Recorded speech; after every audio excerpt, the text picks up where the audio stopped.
Four Stories Dublin again. We're back again, Paul. We have a bit of a special guest here today. Guest, so we're actually doing well. We've actually got a few this year now. He's directed 2 films, Damien and Hope, on Amazon. They've both been released onto DVD. He's had a varied career, would we say. I met the man on the Game of Thrones extras, and we had a lot of fun. He expanded into doing the Comic Cons, and he's just generally been busy for a long time. So I think we're going to start and have a chat, and we'd like to introduce you to Bobby Marno. Pleased to meet you guys. Thanks for having us down. Now, when we done the Hope trailer, I said it on the day, we will get Bobby Marno down, and we actually got Bobby Marno down within a week. Yeah. Within a week and a half. Now, I swear that we didn't duct tape and throw him in the back of a van and drag his arse down here. So well, Pablo did threaten to do that. Like. Pablo threatened to do that, so that's not my doings, but yeah. So we're going to start off, Bobby. Right now, yes. You've got Hope is your big film out now, right? Yes, the latest but one. Yeah. Where did it all start for you? Because, like, did you start in film, or how did it go? Like, how did Ram Productions come along? How did you get into film? Like, do you know what I mean? Ram Productions came around out of boredom during COVID. Out of boredom. To be I'm honest, bored, so I'm going to make a production company. Like, yeah, I mean, you know, the industry had quietened down all over, you know, England, Northern Ireland, down here as well, and so things were very quiet. So a few of us got together and thought, well, sure, we'll make our own film, keep us busy, you know, while everybody else is locked up and wearing masks and stuff. So, but you did socially distance on the films. We did, of course, yeah. Yes. Yeah. So came up with a concept of trying to do something. You know, what can we do that's cheap, that's not going to cost us a lot of money, and we had the friend Damien, who is actually a farmer. Has lots of land, the forest on his land and stuff. So we thought, okay, you know, nice forest there. We could do something with that. And of course, the guy's got a big ginger beard, so we went down the route of saying that he was the leader of a ginger cult, and sort of ran from there. Hang on, a leader of a ginger cult. Leader of a ginger cult, because he's ginger, like, and everyone knows the gingers sort of want to take over the world. So ran with that, like. Just to interrupt you there, he didn't realise it was going like this. He thought this was going to be a documentary about his family, didn't he? He thought it was well, he did. See, we did it as a mockumentary. So did he know it was going to be a mockumentary? Until before the day, like. He didn't really know much until it happened, like. So the plan was to have it sort of really based in reality. So the first part of the film is basically me sitting down, like I am with you two guys, and interviewing Damien about his life. So he is a vegan beef farmer. You know, this is the whole joke. You know, his family heritage goes back to William Wallace. So and he's a really interesting guy. I honestly find him really interesting. So sat down and interviewed him, and then it progressed on to being out and discovering these weird symbols in an old shed that he has, and one of the crew of the documentary go missing, and we'll find him in the woods, sort of tied up and all cut, and then Pablo's is archdruid. Archdruid. Cutting the hearts out of people and sacrificing them to this ancient Celtic god. Aid. Yeah. And I have to say we had a good crew on it. Like. It was a passion project and a bit of fun, something to do. And then once we finished it, I was like, right, what do we do with this? So I said, right, we'll throw it into some film festivals. That's what people do with films, isn't it? So put it into festivals, and it started winning awards and stuff. I'm like, well, what do we do with it now? I'll see if I can get it distributed, and then it got a worldwide distribution deal, and sort of went from there. So Ram Productions, we thought, well, if that's what we're going to do, pissing about. You had a good cast on that, didn't you? Remember, McClay, it was you, Matt, and McClay. We're the camera crew, yeah. Yeah, Andrew McClay, yeah, the King of the North. Yeah. The most famous Stark, and it was just using his land to the best we could, wasn't it? It was like guerrilla filming. Yeah, that's exactly what it was. Yeah, you know, what can we beg, borrow, and steal here, and you know, what can we use for free that's going to be, you know, have some production value to it. And so someone from the cast obviously got tied up in the oak, like what you're saying in the film, yeah. and Yeah. start getting beaten and all like that. And the first thing they do is point fingers at the gingers. Yeah. Obviously, yeah. What's the tagline from the film? Can you ever truly know a ginger? That's the tagline for the film. And you know what? The gas thing is, if you've never met Damien, and if you watch Damien, he is the nicest man in the world. He is the nicest man in the world. But that's what makes it all even the better. You've got this really nice, pleasant bloke. Yeah, and but you know, behind doors, he's the leader of this ginger cult and sacrifices people to an ancient Celtic. And in fairness to Damien, he is brilliantly technically. He was doing the props and all, remember? Yeah. So constructing tractors to crush over skulls. I mean, it was fantastic. But you got a great reception off Damien, didn't you? Did you? Yeah. And you know, it's one of these things that it just sort of all. You know, a lot of it just came together unplanned. You know, the likes of, you know, there's one of the scenes where we go and we find this old abandoned house on Damien's land, and you know, the camera crew go in to sort of, you know, look around it and see what it's about. And there's an old gramophone sitting in the corner that still works and has this really creepy record looking vinyl sitting on it, and Damien winds it up, and you know, that scene was class because we didn't know what was in there going into it. And you know, I have to give this a watch. Yeah, we have. Well, Kim's got the DVD there. You can check we've been quite lucky to get a copy of Damien, and we actually watched Hope. But so Damien, bit of a technical difficulty there, I think. Yeah. So it was a huge response, Damien. Now, I mean, it won the first award that it won was the Pinewood First Time Filmmaker Award. Yeah, and you know, we'd put it in and sort of got through to the final and thought, what's happening here? when you think Pinewood, you think James Bond films. You think big films, that's what I mean, don't yeah. you? And then me and McClay were watching it live because it was during COVID, so there was no actual in person, you know, film festivals. So it was all live on YouTube or on their channel, and then they were doing it, and they're like, and the winner of the First Time Filmmaker, you know, Pinewood Studios Award was with Damien and Bobby Marno, and just couldn't believe it. It was like, what sort of mental universe are we in here that this is won awards? I have the DVDs in my hand of what you were talking about here. This Damien and Hope. I'm looking at the back of this here now, and this man looks like a helpless soul that didn't have a clue what was going on. Just like Damien was standing in that doorway there just to get a photo of it.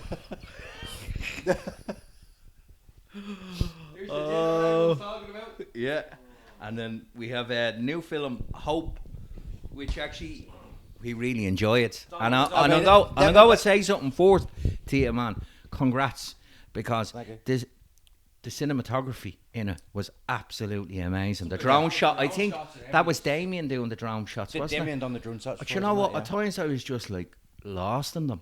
Yeah. I was like, the quality of picture, the quality of shoe, the actually using, was it Ballantoy you used a lot for it? It was all over. We're up the north coast in Ballantoy. We were down in the Mourne Mountains. We were over in Enniskillen and Fermanagh, the Marble Arch Caves and Polnagollum Caves. Well, I have to say, all for over the country, location like, yeah. scouting, you did amazing. Yeah. There's places that I've never seen, and I mean, have to say, it was see, amazing. After doing the scouting and, you know, doing both films, you know, you come to realise that's probably a big part of why all these Hollywood films are coming over to, you know, the country to make their blockbusters here, because, you know, you do have sweeping, magnificent landscapes of the Mourne Mountains and that, and then 20 minutes up the coast, you got lovely cliffs and that, and you've got the caves, and just, you know, that's why they're coming to this country to make their films. Well, you have a personal, you know a lot about the cliffs and all that, because I met you in Game of Thrones, and I think previous to that you'd been a bank manager. I was a financial advisor, yeah. Financial advisor. Yeah. What made you think you'd obviously played the straight road? What made you think, I'm giving all this up? I suppose the first thing that happened was Game of Thrones came out, and I watched it as a fan and loved it in season 1. And then in season 2, they did a casting call for extras up in Belfast. So me and a few friends went, fuck, wouldn't it be great to be on this new show, Game of Thrones? It's class. So went along to it and heard nothing back. And then about a year later, it was 2011 or 2012, I got a call from the extras department up north saying, listen, we're making this new film here. Would you like to be a vampire in it? And I was like, fuck, of course I would. Grew up watching Lost Boys and, you know, all these films. I loved it. One of my favourite films. And then if I got this person on the end of the phone going, would you like to be an actor in this Hollywood film as a vampire? I was like, fuck yeah. What have I got to do? Sign me up. I'll be there. Like, so that was my first introduction into the film business. That was Dracula Untold. Is that what the film was? Was it? With Luke Evans, yeah. So I got to play, no acting experience whatsoever. It wasn't even an extras role. It was a proper credited role. Like, Are you serious? As a vampire, one of Dracula's soldiers, yeah. So That was my introduction into the film business, and sort of I was hooked then, and sort of then got on the Game of Thrones as one of the Night's Watch. Was on that for 5 years. But you were regular as Night's Watch, weren't you? You were featured extras all the time there. Yeah. Yourself, Damien, and a few other lads. Yeah. And you were quite proud of being Night's Watch, weren't you? You believed them to be noble. But I mean, if anyone is a Game of Thrones fan and they look into the history of the Night's Watch, they weren't honourable. But I mean, if you were given the option, you were like a fan of Game of Thrones, and like, what would you want to be? You'd be like, I want to be in the Night's Watch. Them boys are cool, like. So, yeah. But you had great. You did the Battle of the Bastards. You were doing all the long night stuff, and like it must have been great. Like, and it was for me to see how the setup was. That much must have influenced you. How you were then setting up your own films, because you were looking at the best in the business, weren't you? I mean, it's a small industry up north in Northern Ireland. Yeah. So it's all the same people that are on all these different productions.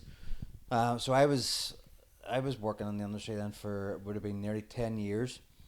And you know, when you're spending that much time on sets, film sets with the same people, it becomes like a big family. You know, so then I was starting to do sort of behind the camera work, you know, doing AD work or stand-in work and body double work. Yeah. So you learn a lot of, you know, different aspects, and that's how a lot of people get into the industry up north. And you were in the documentary with Andrew McClay, weren't you? The Last Watch. Yeah, and that was a fantastic documentary. I don't think you've seen it.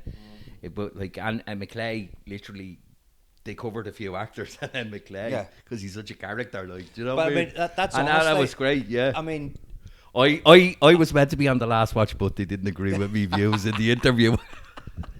You talked about shrimps in space too much.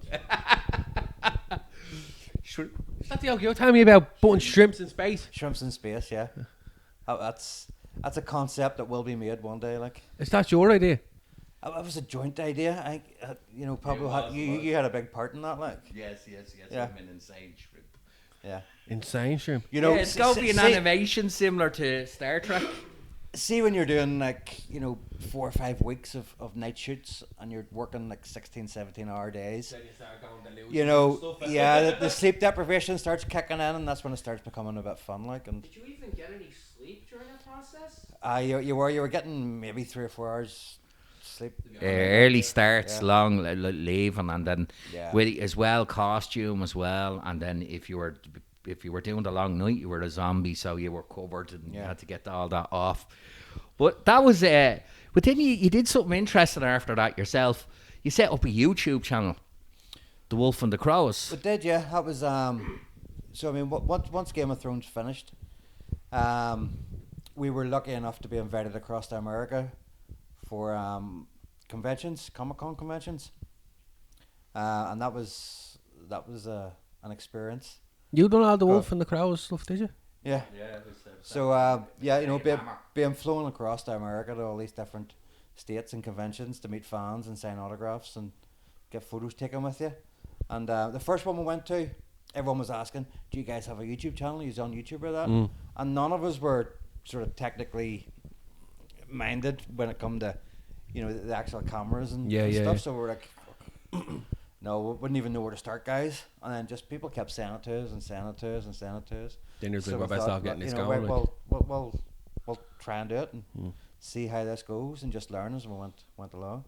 And that's been sort of the whole process, you know, with Ram Productions and making the films. It's all a learning curve. You know, each time you do it, you have to learn something new. And I suppose if you're not learning new and, progressing as you go along, I personally would think, well, what's the point? You don't want to just be stuck in a rut and just continuously doing the same thing over and over, because I personally would get bored. So I'm always wanting to push my knowledge of things, learn new things to do, and sort of, especially when you're doing indie films, you have to do that anyway. It's not like you have the budget to pay someone in each department. You've got to learn these skills yourself to be able to, have a completed film. And it was a case of so that was kind of, unfortunately, I think the Game of Thrones crowd, everything was great till we got about to 8 seasons that came out, and I don't think there was as much goodwill, that way, which was unfortunate because, it was such a great experience for us, that way, and it really was. Like, I was only up north recently with ourselves and our friend, and we were at some random petrol station, and a guy on a motorbike comes out, and they come out from the shop, and I'm talking to the guy on a motorbike, sports bike, and it was Alan Kane, and they were like, because she keeps thinking I say hello to random people just for the crack, and I'm like, how are you, Alan? And it was amazing how many people you got to meet, and some of the people you got to work with. I did some kind of stand-in work where I was doing for Torment, and and at the Battle of the Bastards, I had to go forward, and they'd measure you up for camera and all that, and it was such a learning experience for me. And like, Torment came over and said, great work, and you know what I mean, and Christoph was a lovely guy, and you got to have a great crack. Like, if you got onto a small shoot, you got to actually meet the real people. Yeah. The bigger shoots, you didn't really.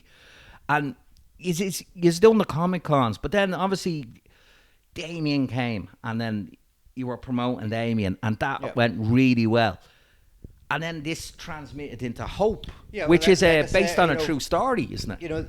Off the back of the success that Damien had, in the film festival circuit, and being picked up for distribution, we thought, right, well, that was sort of, a few guys pissing around, sort of keeping themselves busy, and a passion project. So we thought, right, well, let's try and do a film seriously.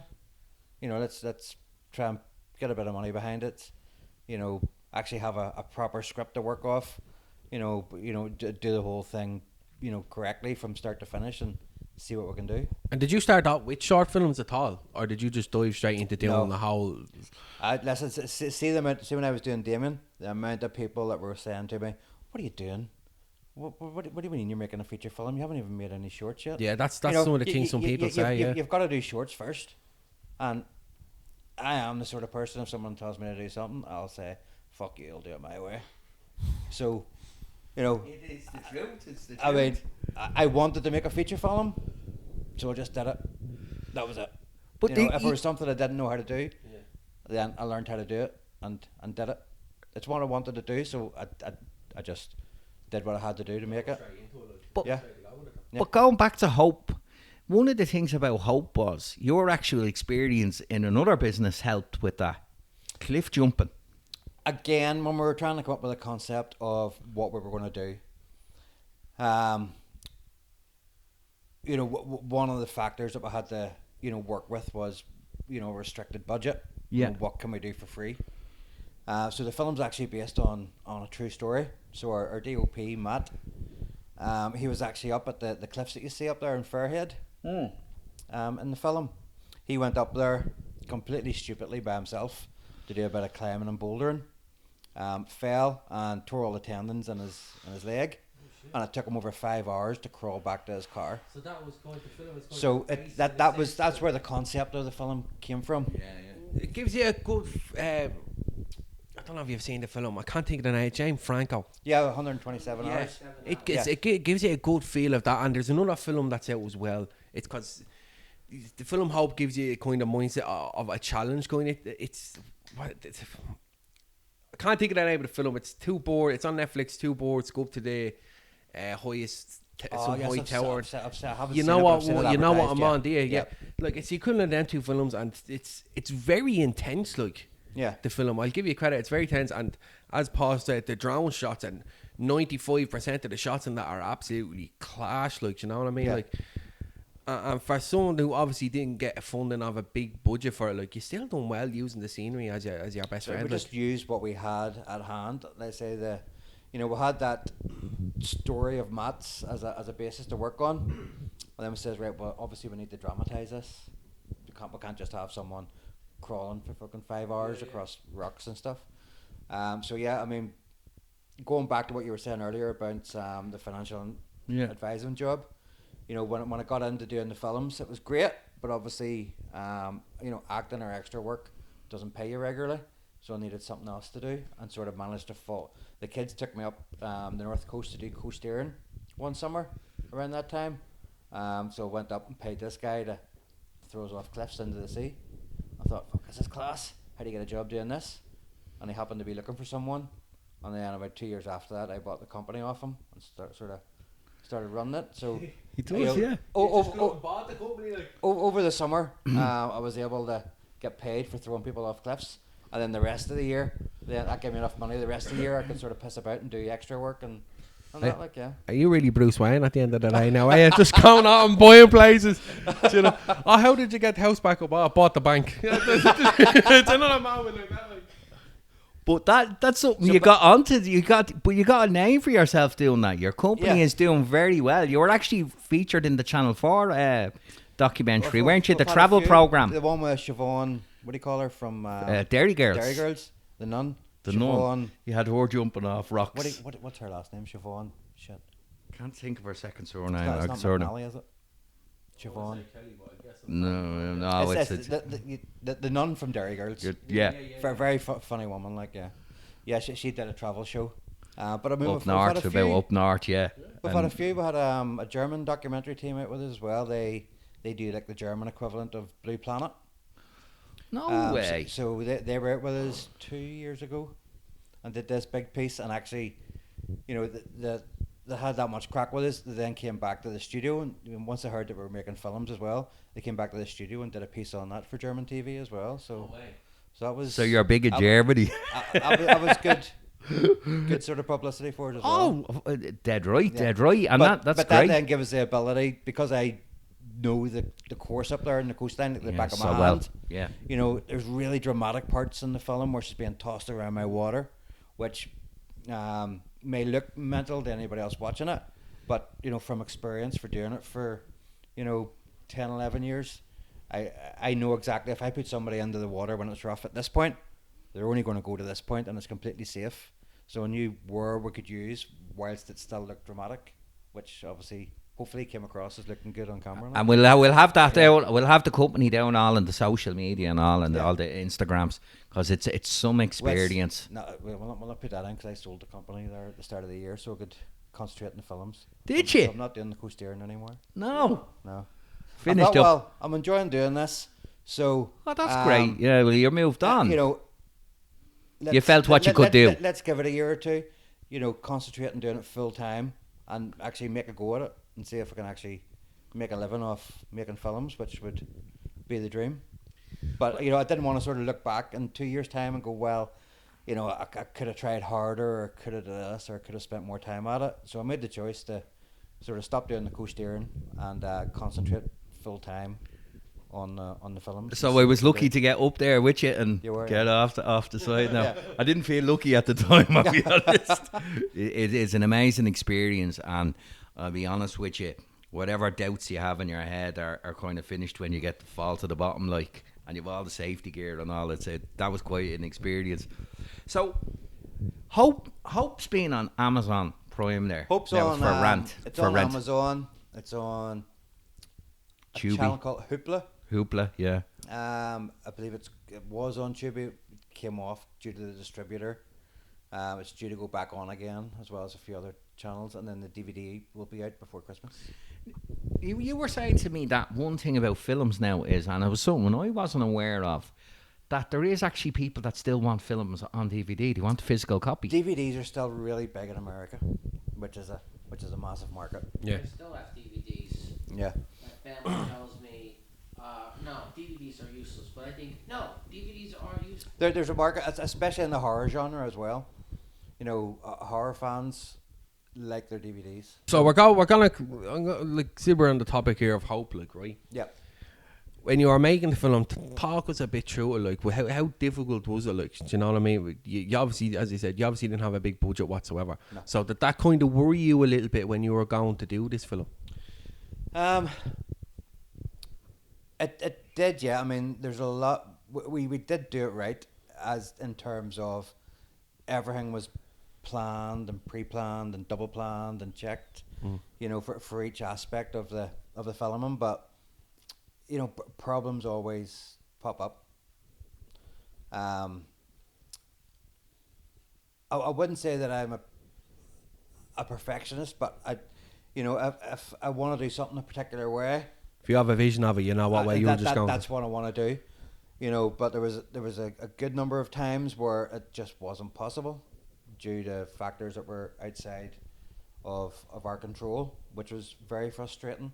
And then you're having to sort of on the fly. You've got all these people that aren't being paid because a lot of the crew just, you know, were volunteering. They were doing it to help make something, to make a project. So you have everybody on set, and you know, you get a phone call. We're supposed to be going to the Marble Arch Caves to film some of the scenes. So everybody's, you know, 2 hours away from their home in Belfast. With accommodation booked for everybody. Yeah. Down in Enniskillen. And we're filming something else with the plan to go round to the caves in 4 hours' time, and you get a phone call saying the caves are closed because it's been flooded due to rain. Oh, no way. I'm like, well, you know, we're not a big Hollywood production that we can go, no problem, you know, we'll pay for everything again and come down next week. It's like, we're not getting a refund on the, you know, on the accommodation here. You know, we're not being able to pay for everyone's food and pay for everyone up and down again. And then you know, we'll have to do something. So we had to then on the fly find a different cave system within 4 hours to shoot them scenes. But it still looked great though, considering it was obviously just a whole moment where you just went and found, like, was it difficult even finding them caves itself? Like, it was difficult finding them, and then difficult trying to basically do a rewrite on set, because the scenes that we'd planned to do were all, like I say, pre-planned. We'd be down to the Marble Arch Caves. We knew exactly where we were shooting it. You know, what lenses we were using, you know, what scenes and how we were going to do it, to then, right, we've got to think of something else to do here for the next 2 days. and that's just mentally challenging for you throughout the whole thing as well. Like, do you know what I mean? Like, so many doubts have been put But into you just got to go on the fly and just roll with it. And if you don't, then you're not going to get it done. Do you know what I mean? But you're like, right, I've got a section of the film. We'll have to get from here to here, and we've got these caves. We've got 2 or 3 days to do it. Let's see what we can do. Like, it's funny, the ability to work on the fly is a key area, because there's films that you wouldn't think it. The first Terminator, they had to do after shots afterwards before the release of the film, and what they had to do was they had to film without the cameraman, James Cameron came out and Arnie came out, and they didn't have permits for anything, so they had to film stuff, and they were like, we just get it done at night, get it done, because they didn't have the budget for it. So some of our favourite scenes, Robert De Niro in Taxi Driver, that was improv. That wasn't part of it. Joker, where he smashes the clock up Joaquin Phoenix, that wasn't planned. Some of the best moments in cinema are actually ones that didn't come out of a storyboard. I like the film Brothers as well. Yeah. That Brothers film as well, Toby Maguire smashing the whole kitchen up. That was all just totally improv as well, like, do you know what I mean? Yeah. Which is, I prefer improv realistically when you're going into a film, like. That moment in Fight Club where Tyler Durden just punches, where the narrator just punches Tyler Durden. That was a real moment, as the reaction was improvised. Yeah. That was always good. So Sadhbh had a lot to carry, wasn't it? Sadhbh Larkin, the actress. Sadhbh Larkin Coyle, yeah. She had a was lot fantastic. to carry. Yeah. She was fantastic. Like, I mean, especially in them scenes that I was saying were complete rewrites on set. Yeah. You know, a lot of that was improvised. Where we Because- said, right, Sadhbh, you know, we've got to get from A to B. We've a section of the film here we need to do. You know, give me something along the lines of this and go. And she just came off with some real gold. And No, I have to but- say, no, she really, like, it's a lot for one character to Yeah. be in so much of the story, but it did make sense. And not to give spoilers or anything, but I quite enjoyed the ending. I didn't see it coming. I actually thought it was very good, because I found I was watching it, and this was my personal view. I didn't like Sadhbh at the start because I felt she was a bit wannabe, but then I was like, hang on. And then so much was happening, and I was thinking, and then I'm going, and it left me time to think. And there was a couple of moments in the film that were so tense. Yeah. That I was like, oh, you know where you want that to end, because it's just dragging at you. You know what I mean? Honestly, it was fantastic. Sadhbh couldn't have been happier. You know, with an actor to play. She's tough, isn't she? To play the role, and to be do honest, with what she did. She was not. She wasn't even in my top 3 first choice to play the role. Yeah. You know, all audition tapes came in. Yeah. And says, right, we'll hire somewhere in Belfast and get these people along for, you know, an actual audition based on their audition tapes. And I had who I wanted to play the role, and like a backup, and then a third backup. Yep. And Sadhbh wasn't even in them, to be honest, from our audition tape. But we had the place booked for the afternoon. We thought, right, well, it's not going to take us 4 or 5 hours to audition these 3 girls, so let's get a couple of the people that sent the tapes in. We'll get them along just to take up the afternoon. Yeah. And then she came along and just nailed the in-person audition, like, and just thought, you know, can't give it to anybody else apart from her. You know, she was so enthusiastic and just sort of personified what I had in my head as, you know, Hope, the character being. Because she does have an arc in it, I have to say, yeah. And that is key for me. Like, I was kind of like some of the when I was watching the film, some of the stuff didn't make sense till later. A lot about what was about her and all, and I have to say, fair play. And I know you would have obviously cheated the shop and made it look more dangerous than it was, but it was a physically demanding role for her. I mean, she again, for being paid so little on a low budget film, you know, she really threw herself at it and dedicated. I mean, she did 3 months of training. Did she? Because it did show. It did show. You know, around sort of cold water therapy and that, and sort of, you know, other bits and pieces to try and, you know, portray the character as well as she could.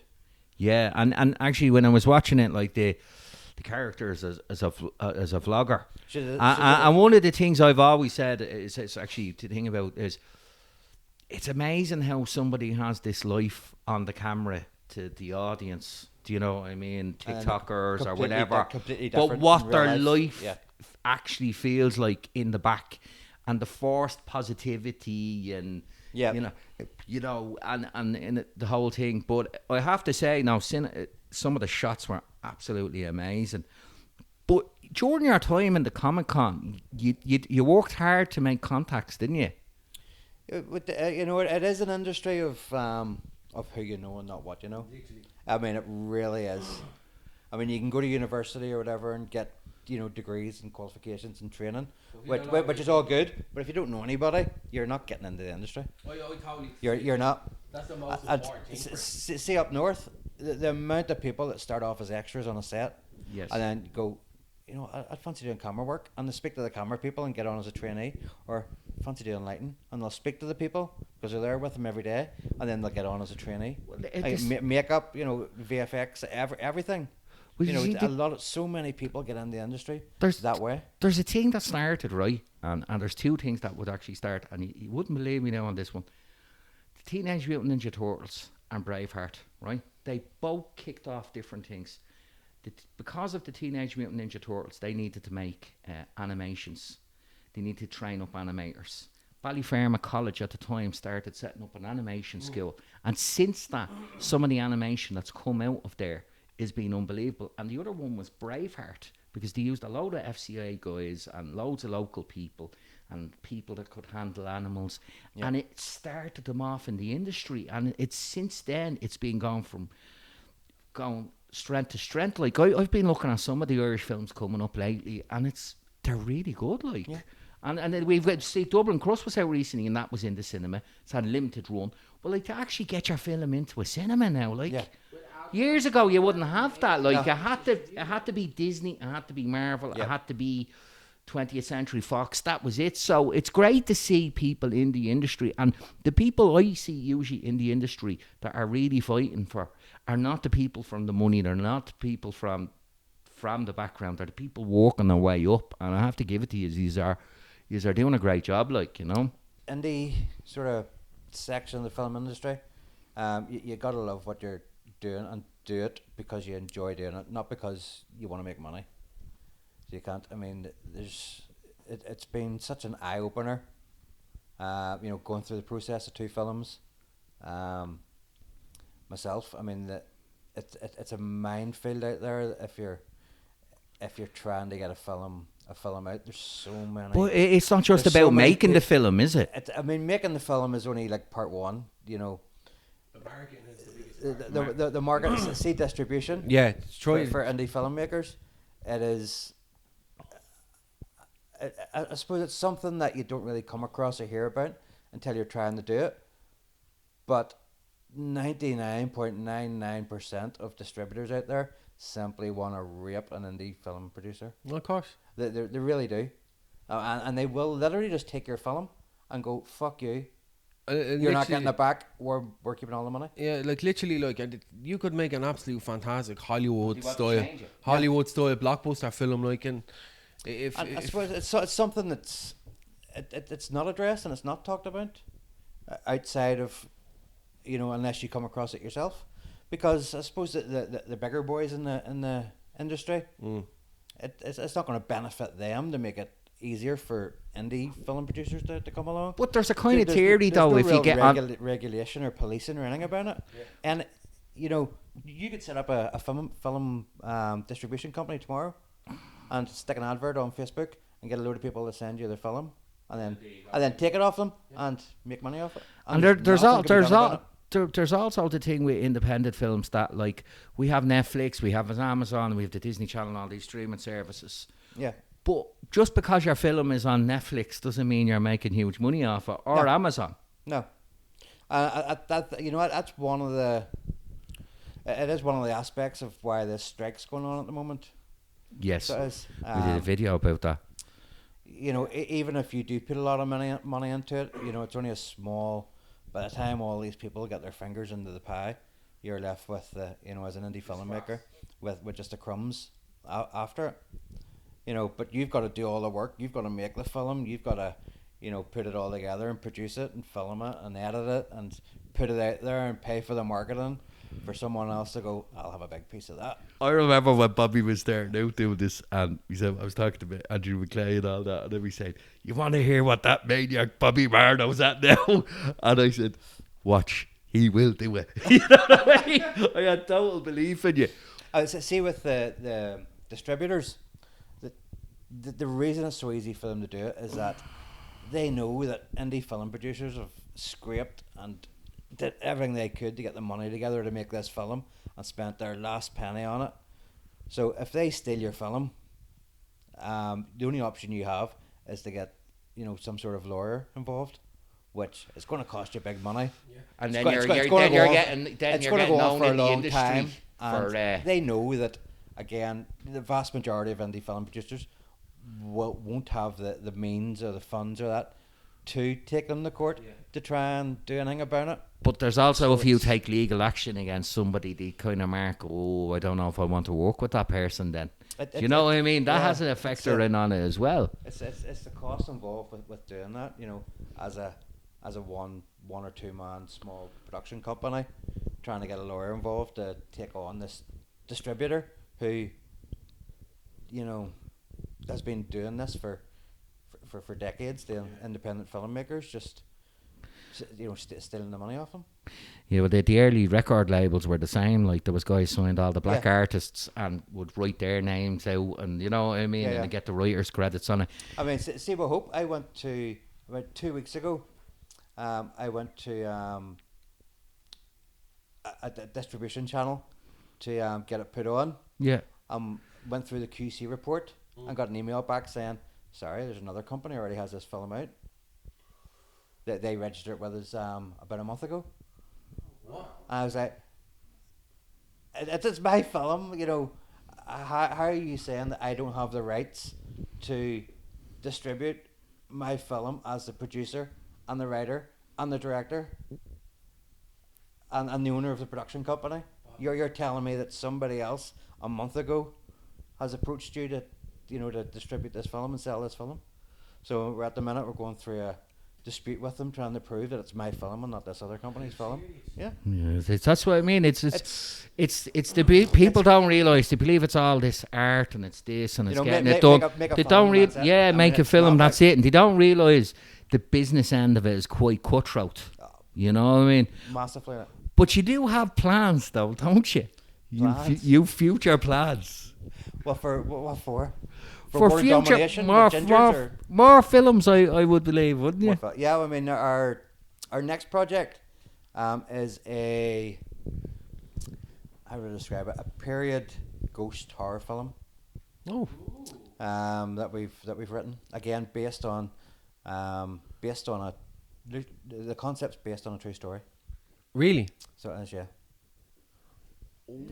Oh. Yeah, it's set in the time of the Irish famine, and revolves around. Does it revolve around gingers now? Does it? No, doesn't. It's based on the sort of differences in how the local Irish people in the villages were treated compared to the aristocracy in their mansions, and how they were sent on just to quickly tell you the true story that it's based on is the Vanishing Village. There's a place, Castle Ward, up north. Right. And as the story goes, at the moment there's about half a mile from the main residence.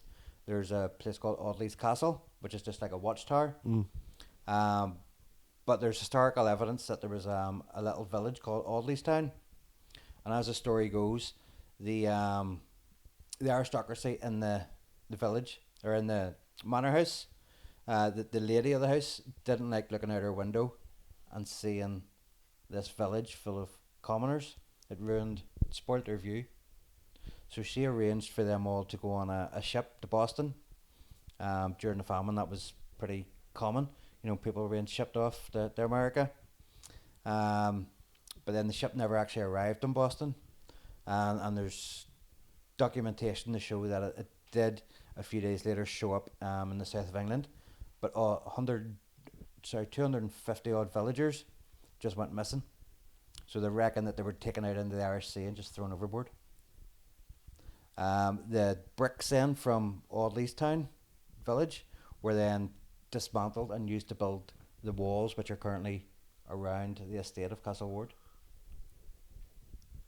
Oh, I mean, and that's a true story. So we've sort of it's based on that. And I have never heard of that before, and that actually sounds really fucking intriguing right now. I can't tell you who, but there's an ex Game of Thrones actor who has agreed. I've got a letter of intent from him to be one of the leads on it. Oh. So, well, we're currently in the funding stage with that at the moment. We've got a consultant over in America and a few other people, so we're trying to put the money together to make this happen next year. And you've been active, kind of talking to people on the podcast, and you've been. I will give one thing to you, man. You're constantly out promoting, trying to talk to the right people. Yeah, that way. It's that sort of industry where you need to. The networking is the most important part of this whole acting industry. I have been lucky enough, to have the likes of the conventions over in America. We've been over, 6 or 7 times now over the past couple of years. And, one of the contacts I made was Sam Jones from Flash Gordon. He was at the very first convention we're at, and then we met him 3 or 4 conventions later, and he sort of took us under his wing. I mean, there's nobody in the convention circuit that works harder than Sam. Are you serious? He was in TED. That guy is the first guy at his desk in the morning and the last guy to leave at night. He is proper hard working, so he sort of took us under his wing and taught us a few things and stayed friends with him. And he was down in Dublin there a couple of months ago and sort of. And you still network with him in a sense a bit. Yeah, I went down. So he's actually going to be on, and we've got another project, Gingers, which is again with the gingers, man. So it's the idea for that script is it's a properly done Damien, so instead of a mockumentary. It's a proper sort of action horror film. Oh, really? Based on the same concept. Yeah. But but more serious style. So would you consider it a reboot? Are you it's a sequel or is it a reimagining? Or is this one like, I'm after getting money this one, so I can actually do it. If you look at Damien as sort of Proof of concept. it gives you a bit of a history on Gingers, yeah. Yeah. So Sam's going to be in it. So yes. Really? Yeah. So that's the sort of contacts you make, and then he introduced the other people, and I mean when we went down for dinner there, we met. He brought along Manu Bennett with him from The Gladiators, not the Spartacus. Gladiators. Spartacus. Spartacus and Green Arrow. He's in as well. Yeah. He's not actually bad at that though. I have to say, he's really good. He's actually really Again, good. Really, the majority of these people are all just sound, down to earth. Really nice people. I think with anything that comes through this film, TV, or anything, there's people that want to be there to be liked, to be given free things, and there's working people that just want to work. Yeah, they want to work on projects. Like recently, we were looking at the trailer review for a film with Liam Neeson. He's doing like an action film where he's a hitman in Ireland, and I said it's brilliant that they're in Ireland, but they're not saying it's another country. They're actually based in Ireland, and it's like he wants to work here, because and the people want to be working here, and that's the thing about a working actor. Some actors maybe do a few scenes and that's their fame, but some people, that's their bread and butter. It's what they love. Yeah. That way. I have to give it to the English actors. They're very good for it. They won't stop working. They'll be on a BBC drama one week, and then they'll get into a film, and you know what I mean. Yeah. It's hard work, and so you have big ideas for the sequel to Damien, or the successor to Damien. Yeah. Well, we'll see. The main focus at the minute is the Vanishing Village. So it is. But the script and the project's pretty much sitting there, ready to go with Sam for Gingers. Like. Well, what I like is you actually do try find something to base your story on as well. You try to find a local area, a local story, and craft something yourself. Well, I say everything. I mean, I've only had I've made 2 with another 2 scripts, but I do like the idea of basing a story or a concept in reality. Just keep it boring. And you know what's nice in Irish film, and not to knock anybody, there was a little time period where the only thing you could make was crime based. Yeah. And I do enjoy crime based stuff. I grew up watching Scorsese, but it's not the only thing out there. And some historical stuff can be so interesting, because you can really set it away from our current times, how they talk and all. And I have to say, I love the way you're bringing up the story of Castlewater, because it's only when you're around that area and you actually talk to the local people you hear them stories. I've never heard of that before. Do you know what I mean? Yeah. So yourself after mentioning do you know what I mean? So obviously when you get the film done, I'm definitely gonna sit down and watch it. Like, but that's the type of films that you want to be doing, because they're so unique and original in a sense. No other people are actually thinking about doing this. Like you said, if you haven't spoke to any of the villagers or like that, like myself, you wouldn't have a clue what you're talking about. Again, the guy that told me that story, because he lives in that area, is Damien. Damien is a historian. I mean, is Damien real? You should have Damien here instead. I mean, without Damien, like, I wouldn't have Gingers, wouldn't have the drone shots and Hope, and I wouldn't have the concept for. But it wasn't as simple. I've watched short films or whatever, and they have a drone shot, and it's grand. Got a car going down a house in the state or whatever. Or I've seen people overuse the drone footage. It's a very key. It was really good, and the quality of the picture and the shots themselves were amazing. So, but look, you keep working away, man. A lot of it comes down to the crew that you have as well. I mean, and Hope, a few things that stood out, and other people have told me stand out as well. I mean, the music, the composer that I had, Kaylee Murphy. Sound was great as well. I mean, fantastic. She composed all that stuff, and she's just, I think she's still a student in Dublin there in Trinity. And I mean, she gave it away. I mean, a lot of people you're trying to get for free or very cheap, on a low budget thing to keep the cost down. Yeah. I mean, she quoted us, give us €60 for that. You serious? And we're like, we'll have to give you more than that. Like, what she ended up doing was fantastic and made such a difference to the film. Yeah. So it did, and the colorist as well, Ty Pagan. you know, things like this do make a massive difference. Sound as well. Like that's one Yeah. thing I've noticed. A lot of people It's my pet hate. they leave it as the It last. really is. They leave it as the last thing to do. Do you know what I mean? But I'll equivalent sound just as much as camera. Do you know what I mean? Absolutely. Like, because You know- you could have the best shots in the world, the best script going, and everything. Yeah. But if your sound is shy, people are going to turn it That's off after about 30 seconds. Like. Yeah, it doesn't matter if it's a low budget production or, you know, a short or anything. There's no excuse for having poor sound. But like I say, a lot of people go into it and go, I've got a camera and I've got actors. That'll do. And they just pay no heed or that to sound. Yeah. And it is a pet peeve of mine. It takes you out of the moment when the sound is bad. That's really, what it is. It really does. Like, spoiler alert, we're starting a short film, right, that we're going to film in November. It's going to be a Christmas one, right? Yeah. Now, the lads that the crew we had for our last one, we done the moon landing, savage crew. Every single one of them, even the other guy, Jer, he came in, he brought an RE camera and everything, like top of the range stuff. We had good sound, lads, right? So we think everything went well, but the place where we were, there's music being played in the background, so you can kind of hear the music a tone a bit. Now, with the short film that we're going to be doing, the sound, I was going to do it in the same place that we done it. Yeah. But the sound lads got back to me, said, look, I don't want to do it now. We said, because I don't want it to be a problem with sound.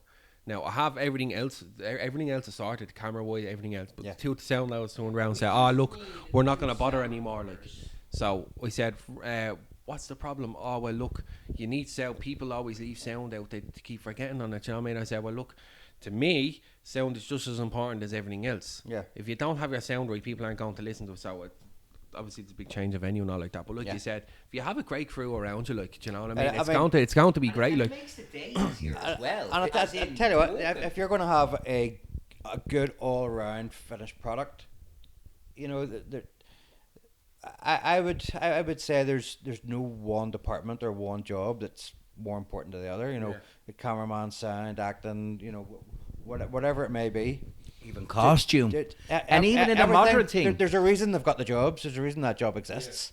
Do you know what I mean? So if you want your end product to be as good as it can be, then you need somebody, you know, who knows what they're doing, or at least is willing to learn what to do.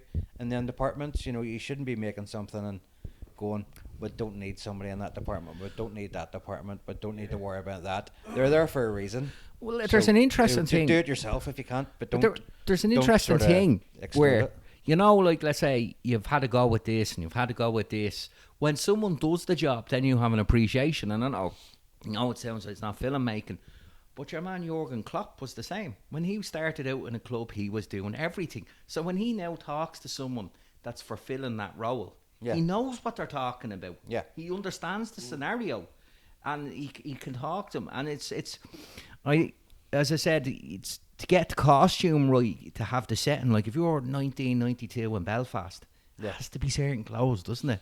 Yeah. And if they're from the middle class area, or they're from the Falls, or they're from the Shankill, you have to tailor the wardrobe to that. You were saying, we were talking earlier about you know, mistakes in films and that. You know, I was saying, you know, in the big ones, they get away with the same mistakes that smaller ones don't. You know, and the sound of the music department in Stranger Things, massive show. You know, how big's the budget on that thing? But you still got people trolling it, saying they used that Metallica song. And, you know, Stranger Things is set in, say, June 1983, but that song wasn't released until July 1983. So that song shouldn't have been in it, you know. So I think sometimes, and listen, I have a critical brain on anything I look at, but sometimes, like, I kind of have to say, this isn't real life. Like, I was watching Deadliest Cuts. I think that was filmed in Loughlinstown.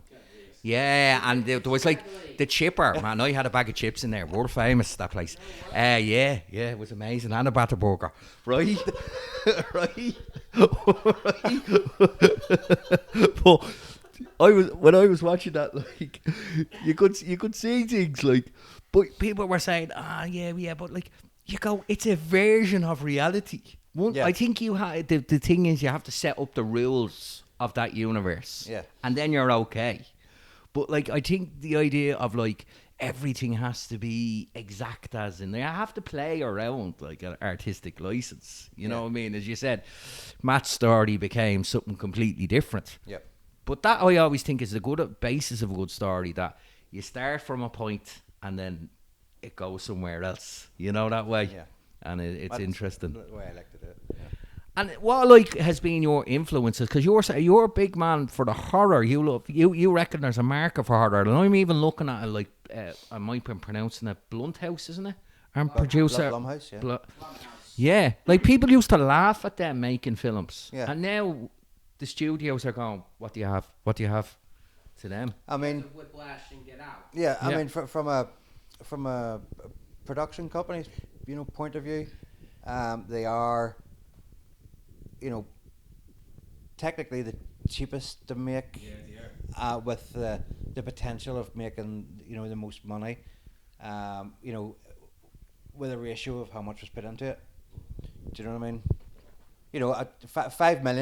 5 to 10 million would be considered a really decent budget for a horror film. yes, yeah. And if it does well, it can go on to make 100 million plus. And Whereas 5 to 10 million, you wouldn't make an action film. For that, or for even if I remember, thriller or drama or anything else, they are. You do get a lot for your money. well, like I was even looking at, right, like you said to yourself, right, I was writing something up before, and it was like, right, the lads do a robbery, and they drive or shooting, and they drive off, and they go off to a car park, and they set the car on fire, as you would, right? Yeah. As people do, not as you would. As So you you would. set on fire. They set on fire, but like you have to have a car that would be like, in my head, I'd go, it needs to be a certain caliber of car to be used. Do you know that way? Yeah. And then you're setting a car alight, and you have to get on that shot. Do you know that way? Yeah. And you have a limited time, and then you say to yourself, that like 30 seconds scene is now cost you what? Yeah. You know that way? Like now you can cheat a bit, like buy an Audi and put RS badges on it, Yeah. but But even then you I have tell to you- have fire brigade there. You have to have fire safety. There's Again, so much with another action big films. eye-opener for me, coming into the business, starting to make films, was what the industry considers to be low budget. Damien literally I think it cost me like £100 to make. No way. For Damien, yeah. 100 euros. Yeah. Are you serious? Well, euros, maybe 120 euros. Like. Yeah, because the sterling to euro. And that's for like a 90-minute film. Yeah. Holy shit. Hope cost about 20,000. Did it? So it did to make. It sounds a lot, Um, but when you it- actually it- see it- it, here. it looks a lot more. I have to say. But as far as the industry goes, putting that in the festivals, you're up against films that have 150,000 budget, because at 150,000, that's still in some festivals considered micro budget, which is lower than low budget. Are you serious? Yeah. Should always go back to It's the story of so somebody puts 150 grand into a film, and you're going, yeah, that's micro budget. That's not even enough money to call it low budget. Well, the fun of the force was it's always sunny. It's always sunny in Philadelphia, because Always Sunny in Philadelphia, they literally got a camcorder and they did the scene where a friend's trying to tell his other friend that he has cancer, and the other friends wants to get rid of him because there's a woman coming over to the house, and they recorded that on a camcorder. And the thing about it was, the studio went, "This is brilliant, but we need to get other people involved with you." At the same time, they spent about 200 quid on all VHS tapes. Yeah. There was people putting in 80 grand pilots. 80 to 100 grand pilot is the standard, at least. And that was a few years ago. And then under $1 million is low budget. Like even you were saying about the horror films that they're so short budget. Yeah. I think I said it to Paul there a week or two ago on one of the episodes. Do you know the Saw film? Yeah. Do you know how that started? Yeah. I was Two college students. extremely cheap. Like. I could only afford, like they wanted 2 rooms, could only afford 1. Yeah. Went and shot it in the 1 room. 2 lads in the film. Maybe 3 or 4 hours. You never know because the masks are not there now. But then they went off, showed it out, and look how much that they're making from it now. Yeah. Like, do you know what I mean? And then there was a thing I always thought about cinema in it, was that, like, This Is England, I think, is is amazing. Yeah. And the stages it goes through and the characters and all that. But like you've got Dead Man's Shoes, which was the film he had a really good actor, Paddy Constantine. And what I like about it is, even though he got money to make This Is England, he didn't change his style. And I think that's one thing I've felt in camera sometimes. Just because you can afford 50 people to chase after one person, sometimes it's better if it's 5. Do you know that way? And I think sometimes when you have a budget, people go, because I used to see it at Vikings, we have a bigger budget, so we'll make the army 10 times bigger. And you go, It's it doesn't work that way, you know? I got two examples of. I actually have 2 examples of some of my favorite low-budget films. They both cost like $7,000. One was El Mariachi. It's made by Robert Rodriguez, you know, the guy who made Sin City and the Spy Kids movies.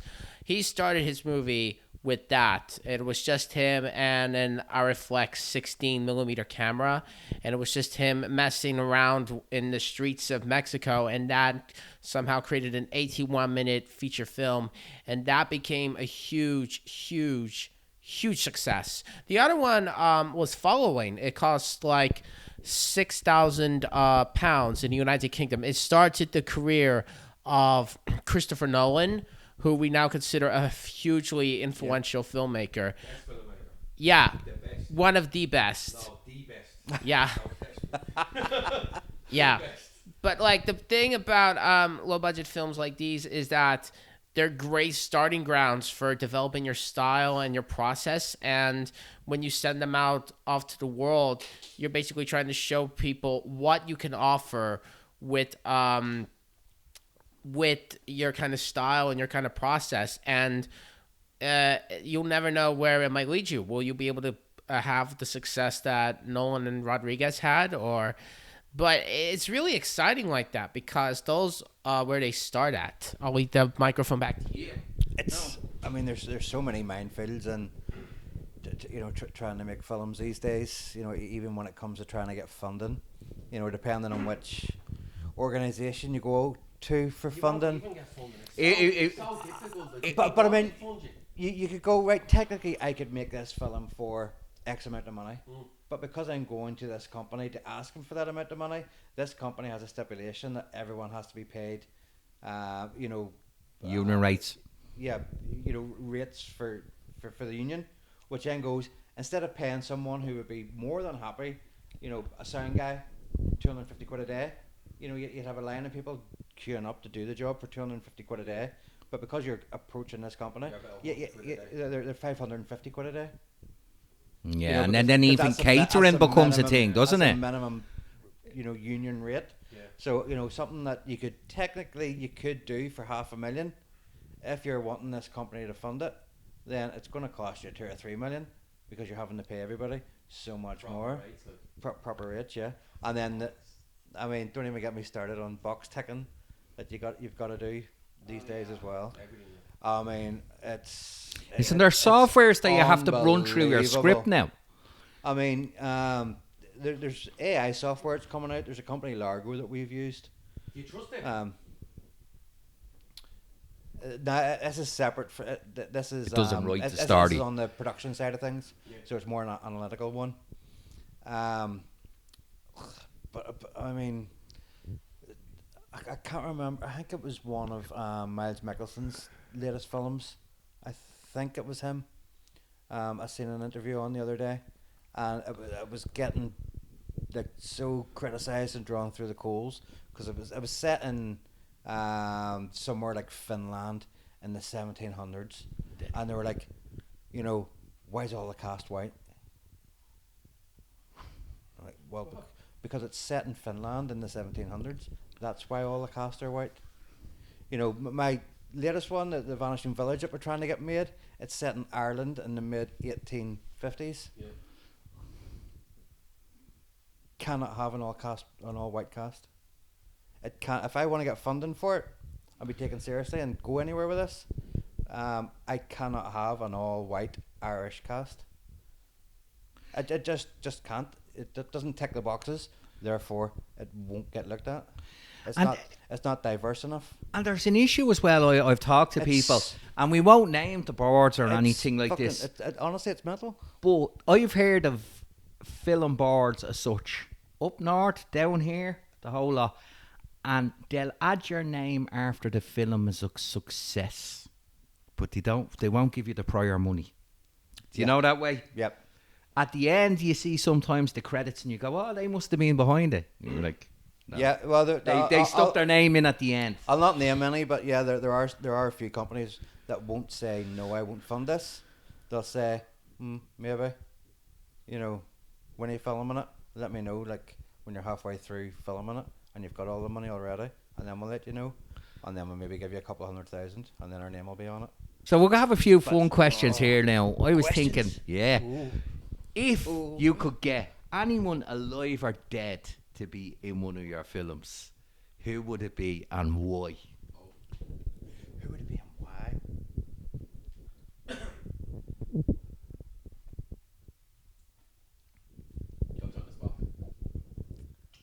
Go on, you have it in your head. I do have one in my head, but don't want to say it. I'm trying to think of another one. Just say it. Someone that's not Right. around anymore. Just Right, say it. I'm going. This is on the basis that, from my experience, there's no such thing as bad publicity. Right. Okay, publicity is publicity. Yeah, yeah. You know, it doesn't matter if someone's being dragged through the coals or for whatever reason it is. Publicity is publicity.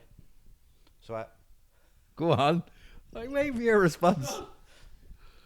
I'd have a film, and maybe as a wee cameo have Hitler in it. Oh my god. Because who's not watching that? Yeah. Which news article out there is not going to mention that there's here- this film with Hitler in here's the it? thing. Hitler's in it, but maybe bad publicity, but it's publicity. There's not going to be a person on this planet that will not be aware of that film.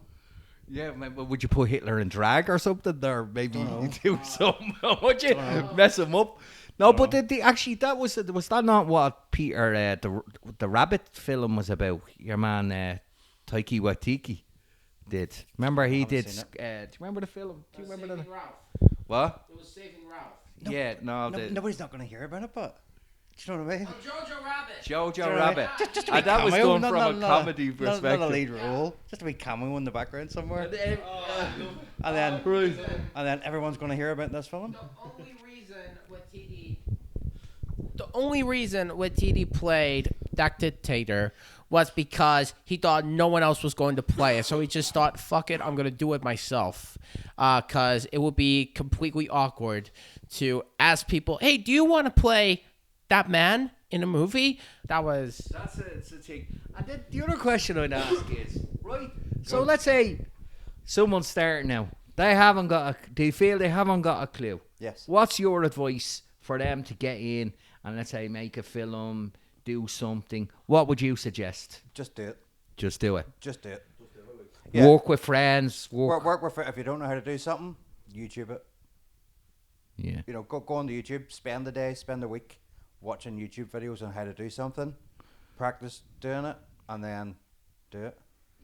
And where we like say of all the films that I say you see, what do you feel like sometimes films and directors and actors comes through and influence on when you're doing something, or is it you play a scene out in your I head? tell you who I really like. Shit, what do you call him? Panos Cosmatos. Right. Yeah, from Matt Mandy, and then he did. Beyond the Black Rainbow. Yeah, he did one of the episodes for Del Toro's Cabinet of Curiosities. I love The him. I love Mandy. The View or the Viewer or something that episode's called. Oh, it was. Yeah. I think it was the View Scope or something Yeah. like that. But I mean, honestly, he. You know, you could look at it on the surface and say that it's some sort of arty thing. You know, he's big into using colours in a dramatic way in the films.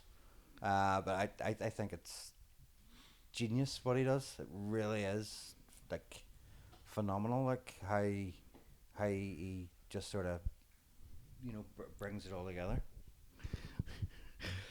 Mandy is a mental film, right? I love it. Well, yeah, but It's Nicolas Cage at his most mental, and it's it's very violent, I suppose, like, and bloody and over the top in that way, but it's done in such a way that it works. It's just really, really excellent, like. Yeah, I actually like Nicolas Cage. Okay, he doesn't always suit every role he's being given. Yeah. But people do forget Nicolas Cage has put in some amazing performances. Leaving Las Vegas. Yeah. Him and Elizabeth Shue. Yeah. Was absolutely brilliant. I don't care what anyone says. That, like, people say he's okay, he can't do accents, he can't do things. But you watch him in Lord of War and stuff like that. Brilliant film. He's brilliant to watch, that way. And the good thing about Nick is, if you have $750,000, you can get him to be in your film, because the guy has that much tax problems. That he owes that much tax. Literally $750,000 is his, is his price. If you've got $750,000 US, he will be in your film. He is like That one that he did, what do you call it, Willy's Wonderland. It's got all these mad people dressed up in costumes that he's in. I think they only had $500,000 to pay him, but he was that desperate for money, he agreed to do it, but without any dialogue. So I think he maybe says 3 words in the whole film. So they got him for $500,000. So would you like to have Nicolas Cage in a film? I mean, it's if you've got a budget out there and you're thinking, who can I get for under $1 million? Nick Cage will do it, because he's got tax problems that he needs to pay. We might see Nicolas Cage in a Ram production movie someday. Here, that's how I found out. Because You were getting him in a 4 Stories movie. yeah. Well, Anytime soon. I asked the question: Would you have him in Gingers as a ginger? That's where I found out how much he cost. Well, I think we'll wrap this up, and we've had the pleasure of having Bobby here. I know we might bring you back for another Shrimps in Space interview when that goes into pre-production. Yep. And see where that goes. Shrimps in Space, yeah. I think with the merchandising alone, it's going to work. That's what my career's building up towards. So it's been a pleasure having you, Bobby, and it's been a great experience. Hopefully we'll all work together soon at some point. Yes. Do you know what I mean? But we appreciate you coming all the way down here. No problem. To have a chat with us. It was great to know that you have a vendetta against Gingers. And next interview, we will talk about your vendetta against Michael Bay. Oh, I didn't mention how much of a prick he is, did I? What? Michael Bay. Don't. Bobby, we've been on great terms this whole interview. Do you want to hear that story quickly? We were on great terms at the minute, Bobby. Guy's a prick. Why? There are only 2 Michael Bay films I really love. They're The Rock and Ambulance. Oh, Bad Boys 2, actually. Go. Why? Like Terminator 5 I worked on. Transformers. Terminator. Transformers 5. Transformers. You worked on it. Transformers 5, yeah. Did you? At the start of that, there's the sort of historical Saxon battle. Yeah. I was part of that battle, and so that's where I met Michael Bay. So my experience of him is that his assistant will come into the studio or onto the field or wherever everybody is first, gather everybody around and go, Michael's coming, he'll be on set in a couple of minutes, so everybody stop talking and that. You have to be quiet while he's on set. Don't make direct eye contact with him. Don't talk. You're not even allowed to talk to the fucking person beside you if he's in eyesight, like. So that was, I mean, you can take that different ways, but what makes a guy an actual prick is we were filming one of the scenes, and one of the prop guys or the VFX guys or whatever, and they'll have like the wee handheld smoke machine and a wee paddle to blow the smoke. Okay, so we're out in this big vast field. Okay, all these guys dressed up in all the Saxon uniform and stuff like that. Anthony Hopkins is on a horse or something down there and around, and these 2. Honestly, they're about the age of my dad. They must have been in their 60s, if not 70s. Yeah. These 2 guys with little handheld smoke machines and like a table tennis bat, with a little paddle to sort of waft the smoke. Yeah. So they're standing, blowing the smoke, and then of course the assistant comes on. Michael's coming on. Everyone, don't talk, or don't look at no direct eye contact with Michael. So he comes on, and then gets everything set up, and he's like, action. The cameras are rolling, and then the wind changes direction. So these guys have been staying, say, to the right of the set, camera right, and blowing the smoke so it wafts across, and then the wind changed direction, so it wasn't on camera. Yeah. And the dog's abuse that he gave them two people was fucking unbelievable. You serious? You Yeah. have literally thousands of people standing in this field, from extras and fucking all the crew, everybody standing there, and he's on a megaphone. On a microphone. A megaphone, swearing and cursing and telling them how fucking useless they are because they can't move from one side of the field to the other side quick enough to please him. These two guys were in their 60s or their 70s, and he was just giving them so much abuse. It was fucking uncalled for. There's no reason to treat anybody like that on a film set or anywhere in life. So serious, Michael yeah? Bay is a fucking prick. There you go. Comment on him makes so much sense now. Right. As we'll leave it on Bobby's feud with Michael Bay. If Michael Bay is watching this, Forster he still loves you, but Bobby doesn't. Bobby said you're a prick. So we'll leave it at that, and it says it's been a pleasure having you down. And sure. Look at Ram Productions. Yes, you can watch Hope on Amazon. You can catch it. And you were Damien is on Tubi at the moment, and Voodoo and Voodoo. Tubi. Tubi. You can buy the DVD if it's not available on a streaming platform near you. The DVD is available. You can check out the website ramproductions.co.uk, and all the information's on there where you can buy the DVD. He dropped up DVDs for us and all. There you go. So, been a pleasure, Bobby. No problem, man. Pleasure. Appreciate Cheers, you. guys. Thanks for having us down. Right, I think And that's a wrap, thanks, yeah. Thanks, Kim, for the lovely sandwiches too. Yeah, so actually, if people don't remember, Paul's missus is here, and she actually made us all some fantastic food and everything for us. So we've actually been really looked after today as well. So thanks, Kim. All right, so again, Bobby, thanks. And we'll leave it at that. So like, share, subscribe. Rams Productions, the details will be on all the social media. Give Bobby a follow, watch the films, and hopefully maybe when you get the next project come up, we'll be visiting you on set. Certainly, guys. Yeah. Now we That'll be a great thing. keep saying that's a wrap. So this is actually a wrap. So we'll see you later. Go on. Cheers. Cheers. Bye.